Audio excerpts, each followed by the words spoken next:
This is going to be a really different kind of concept for a video, but if you think about this, how you treat yourself is reflecting back on how you treat your customers, your clients, your partners in business, and maybe even other people in your personal relationships. And what do I mean by that? If you're frustrated with yourself because you're not committing and making your goals, because you haven't taken the time to plan, to strategize, to execute, because you're not putting yourself first, a lot of the time that same irritation is portrayed back into other experiences or other aspects of your life. So if you're irritated with yourself, most likely you're going to be irritated with other people around you.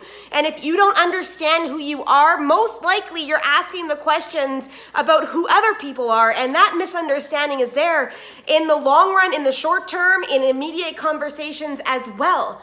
So if you actually self-reflect on this, you're going to see it. Is there points in time where you're angry at yourself, disappointed, irritated, and does that reflect back into the other aspects of your world?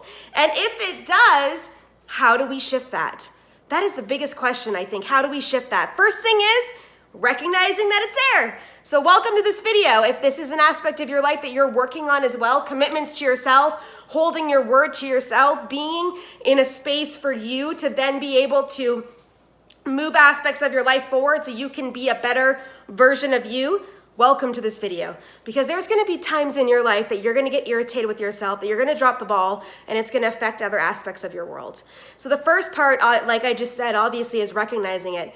The second part is taking emotional inventory. So at the end of our days, or the beginning of our days, or in the middle of your days, wherever you can do it, journaling, self-reflection, creating audios on how you feel so you can re-listen to that, but really getting present and in tune with who you are and how you're reacting to the outside world is a key piece in your connection with people and growing yourself in your own self, but also in other avenues like business or in your health or in your career aspect inside. So realizing it, taking an inventory, and then making small little changes to help you.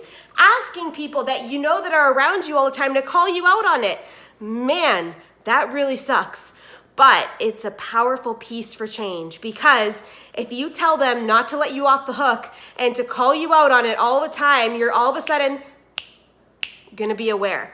And if you're aware, you can then make shifts to change. But without us being aware and us running around with our heads cut off inside of our days, being irritated, being disappointed, being frustrated all the time, it doesn't help you. So step into the space, own it, take responsibility for it, honor it, and go, okay, I do not want to have this happen in my life. I do not want to be this person for the people that are around me.